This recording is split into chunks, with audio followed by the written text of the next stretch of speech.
Can you imagine hearing something like that?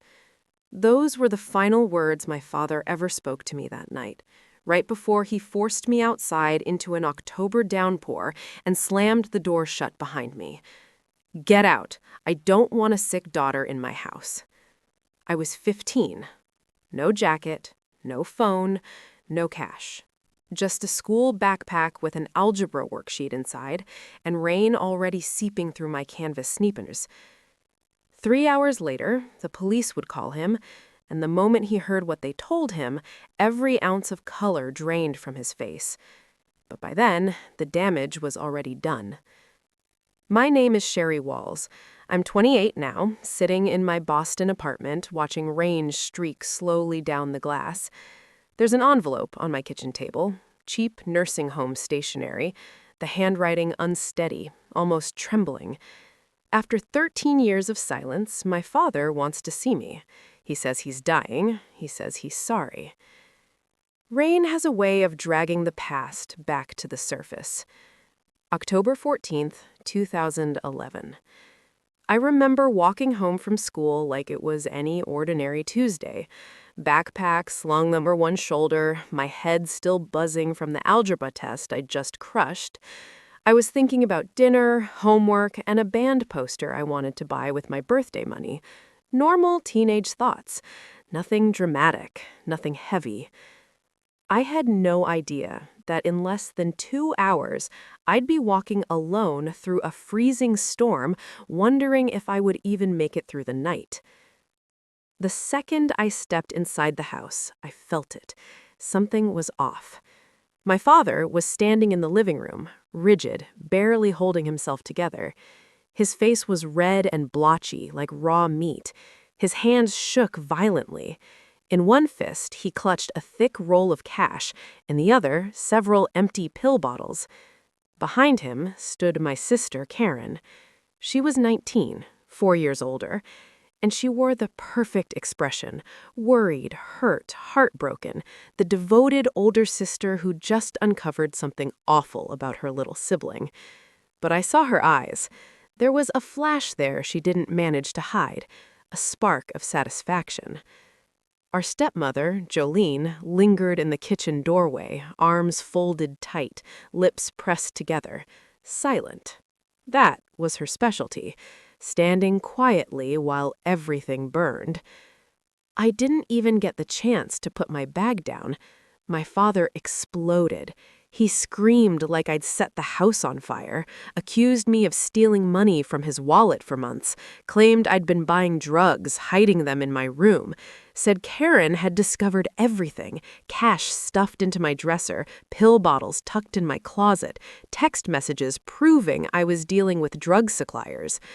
I tried to talk, tried to explain, tried to tell him I'd never taken his money, never seen those pills, didn't even know what he was talking about. But the words never made it out, because I realized something terrifying.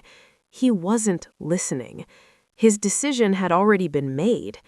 Karen had spent the entire day poisoning him, dripping lie after lie into his ear. She stood there shaking, saying she'd tried to help me, that she'd begged me to stop, that she hadn't wanted to betray me, but couldn't watch her baby sister destroy herself anymore. It was flawless, award-winning, and my father believed every single word. He grabbed my arm hard enough to bruise and yanked me toward the front door. My backpack lay where I had dropped it. He snatched it up and hurled it at my chest so hard I staggered backward. Then he opened the door. Rain slammed down in thick sheets. Thunder rumbled somewhere far away. The temperature had dropped sharply since morning. He stared straight into my eyes and repeated himself. "Get out. I don't need a sick daughter." He shoved me onto the porch. The door slammed. The deadbolt clicked. And just like that, at 15 years old, I had nowhere to live. I stood there for several minutes, frozen, not from the cold yet, but from shock. I kept waiting for the door to open again, for someone to say this was a mistake. No one came. My phone was still on my bedroom desk. I hadn't been allowed to grab anything except what was already in my hands. My backpack held textbooks, a half-eaten granola bar, and absolutely nothing useful for surviving outdoors. No coat, no money, no way to call for help. It was 2011. Payphones technically existed, but who carried quarters? Certainly not a 15-year-old who spent her allowance on band posters. Straight A student, zero survival instincts. So, I walked. I didn't decide where to go. My body just moved, running on instinct toward the only place that had ever felt safe. My grandmother Dorothy's house, 7 miles away. 7 miles sounds harmless when you're driving. When you're walking through icy rain and soaked sneakers, it feels endless. Route 9 stretched ahead of me, dark and slick. Cars rushed past, spraying water, never slowing down. I was just another shadow on the roadside, easy to ignore. After 1 mile, my clothes were soaked to the skin. After 2, my fingers went numb. After 3, my teeth rattled so hard I thought they'd shatter. Still, I kept going. What choice did I have? By the 4th mile, my body began betraying me. Hypothermia doesn't announce itself. It creeps in quietly. Your thoughts blur. Sitting down feels like the smartest idea you've ever had. I saw a mailbox ahead and thought I'd lean against it for a second, just a moment. Grandma's house was only 3 miles away. My legs gave out before I reached it. The ground rushed up, gravel scraped my palms. Then everything went black. 3 hours after throwing his daughter into a storm, my father's phone rang. The voice on the line was calm and professional. County Police. An officer named Daniels. There had been an incident. His daughter had been found unconscious on Route 9 with hypothermia and was being taken to County General Hospital. And one more thing. Child Protective Services had been notified. A caseworker was already there. They'd have questions about why a 15-year-old girl was wandering alone in dangerous weather with no coat and no phone. They'd need him to come in and bring his evidence. His face, I was told later, went completely white. Karen was standing beside him when he got the call, and for just a split second, her perfect mask cracked. She made one mistake. She didn't account for the woman who found me. Her name was Gloria Hensley, and she had spent 35 years working for Child Protective Services. She recognized abuse the moment she saw it. That night, my father thought he was cutting out a problem. Instead, he lit a fuse, and he had no idea what was about to detonate. The woman who pulled over that night wasn't just a passerby heading home. Her name was Gloria Hensley, and she'd spent 35 years working in Child Protective Services before retiring. She had seen every form of neglect, every lie adults told themselves to justify hurting their kids. So when her headlights caught a soaked teenage girl collapsed by the side of Route 9, she knew instantly this wasn't an accident. She slammed on the brakes, tires screeching, and jumped out before the engine had even cooled. An emergency blanket came out of her trunk. Old habits die hard. She wrapped me tightly while dialing 911, then stayed with me, kneeling on the wet asphalt until the ambulance arrived. She followed it all the way to County General and didn't leave. When I woke up hours later, fluorescent lights burned my eyes. The room smelled like antiseptic and floor cleaner.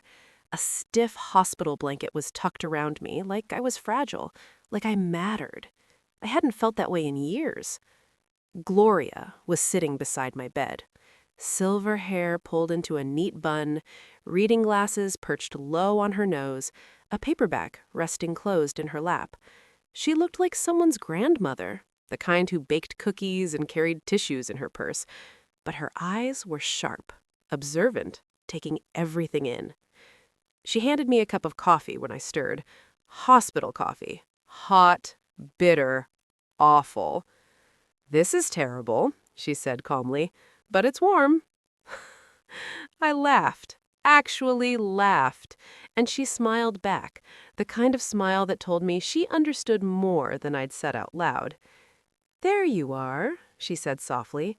"Now tell me why a 15-year-old was walking alone in a storm with no coat and no phone." So I told her. Everything. The accusations, the planted evidence, Karen's lies, the years of quiet sabotage. I told her things I'd never said before because no one had ever listened long enough to hear them. She didn't interrupt, didn't question, didn't doubt. When I finished, she sat quietly for a moment, then said 7 words that changed my life. "I believe you, and I'll help you prove it." While I'd been unconscious, the hospital had contacted the police. A minor found in dangerous conditions triggers protocols. They called my next of kin, my father. Officer Daniels delivered the message plainly. "Your daughter was found unconscious on Route 9. She says you forced her out of your home during a storm. She's being treated for hypothermia. CPS has been notified. A caseworker is on site. We need you here. Bring whatever evidence you have." My father and Karen arrived around 10:15 that night. By then, I was sitting up in bed. Gloria was beside me. A CPS caseworker named Maria Santos stood near the window, and a uniformed officer leaned against the wall. Not the reunion my father expected. He looked shaken, irritated more than guilty, like this whole situation was a nuisance. Karen stood just behind him, and for the first time in my life, she looked nervous. They were expecting a scared, apologetic girl ready to confess. Instead, they found professionals asking hard questions about why a child had been expelled into severe weather without any investigation. Karen tried her usual performance. Concerned sister, troubled sibling, gentle concern. Maria Santos wasn't buying it. Then, my grandmother arrived. Dorothy Reeves was 67, barely 5'2", and made entirely of determination. My mother had been her only child. I was her only grandchild. She'd never trusted my father, not once. She lived 40 minutes away. She made it in 25. I heard her heels before I saw her. Sharp, fast, purposeful. She swept into the room and immediately placed herself between me and my father. "That's my granddaughter," she announced. "What has this idiot done now?" My father tried to explain. Pills, cash, proof. Dorothy listened for half a minute before raising a hand. "Raymond," she said calmly, "I've known you for 15 years. You've never been especially bright, but this may be your worst decision yet. You threw a child into a storm without hearing her side." He opened his mouth, closed it. She nodded. "Exactly." That night, my grandmother went to war. She demanded emergency custody, immediately. Midnight didn't matter. She called a family court judge she knew. Turns out, PTA connections are powerful things. The hospital social worker laid out the facts. Minor expelled during dangerous weather, no verification of claims, child found unconscious, hypothermia setting in. By 12:30 a.m., everything changed. Emergency guardianship was granted to Dorothy Reeves, effective immediately. My father was ordered to have no contact with me until the investigation concluded. As we left the hospital, my father tried once more to approach me. Dorothy stepped in front of him without slowing down. "You don't touch her. You don't speak to her. You threw away your chance to be her father." She guided me to her old Buick, helped me inside, wrapped another blanket around me. "I don't have clothes. I don't have anything." She squeezed my hand. "You have me. Tomorrow we shop. Tonight you sleep somewhere safe." That was the first night of my new life. Dorothy's house had rules. Breakfast at 8, homework before TV, no nonsense before coffee. It wasn't big, it wasn't fancy, but it was warm, and no one there was plotting my destruction. 2 weeks later, the CPS investigator called. "Mrs. Reeves," Maria Santos said, You might want to sit down. The evidence doesn't add up, and we've found footage that tells a very different story. Karen's perfect plan was unraveling, and she had no idea. Maria Santos didn't sound dramatic on the phone. She didn't need to. "We reviewed the home footage," she said. "All of it. Front door, hallway, kitchen, garage." My grandmother sat very still at the dining table while I listened. "There were no missing pills," Maria continued. "No stolen cash. The footage clearly shows Karen entering your room twice that afternoon. Once before your father came home, once after." I closed my eyes. Karen had planted everything. The police searched her car the same day. In the trunk, inside a makeup bag, they found the missing prescription bottle. My fingerprints weren't on it. Hers were. They also found an envelope with the exact amount of cash I was accused of stealing. That was enough to move the case from family dispute to criminal investigation. Karen was arrested 3 days later. When my father was brought in for questioning, he broke fast. He admitted he'd never checked the footage, never asked me, never doubted Karen.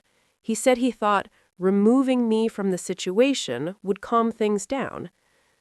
The detective looked at him and said, "You left a child in a storm. She nearly died." He had no answer for that. Karen was charged with falsifying evidence, child endangerment, and obstruction. When the prosecutor added attempted framing of a minor, her lawyers stopped smiling. The court date came quickly. I didn't want to go. My grandmother didn't force me, but I chose to. Karen sat at the defense table looking smaller than I remembered. No confidence, no control, no fake kindness, just fear. When the judge reviewed the footage, the room went silent. When the verdict was read, Karen cried. I didn't.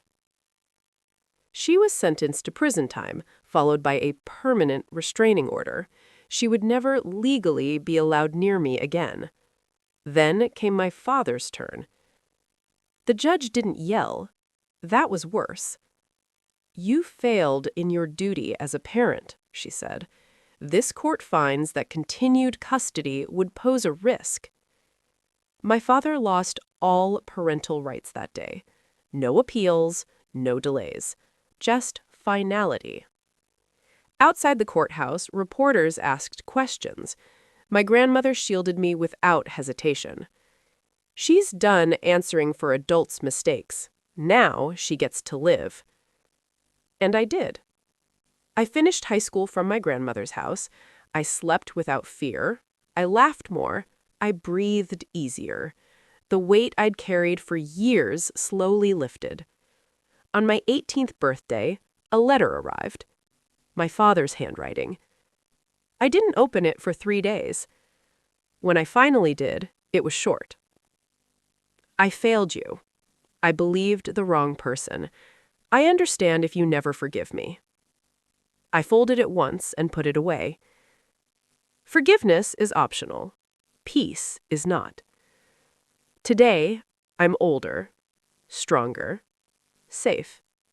Sometimes I think about that night on Route 9, about how close I came to disappearing without anyone knowing the truth. But I also think about Gloria pulling over, about Maria refusing to ignore details, about my grandmother walking into a hospital room like a shield. I didn't win because I fought harder. I won because the truth survived. And that was enough.